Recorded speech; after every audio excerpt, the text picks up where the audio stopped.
Hello guys.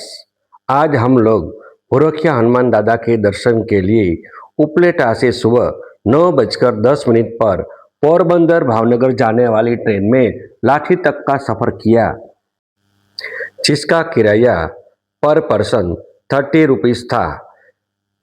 भोरखिया Hanuman जाने के लिए लाठी से हमने ऑटो रिक्शा किया, उसका भी किराया 30 रुपीस पर पर्सन था। यह मंदिर का मुख्य प्रवेश द्वार है। भोरखिया दादा के दर्शन करने के बाद हमने वहाँ प्रसाद लिया और विश्राम गृह में विश्राम भी किया। मंदिर का परिसर बहुत बड़ा नहीं है, पर वहाँ की व्यवस्था अद्भुत है।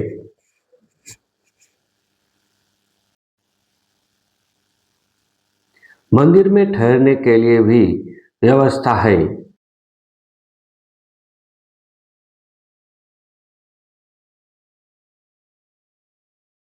भोजनालय और कार्यालय के ऊपर सभी जगह रूम्स बनाए गए हैं। यहाँ से आने के लिए हमने उसी दिन शाम को 5 बजे की ट्रेन मिलती है। हमने ऑटो किया और यहाँ से हम लाठी रेलवे स्टेशन पहुँच गए। जय भोरखिया दादा।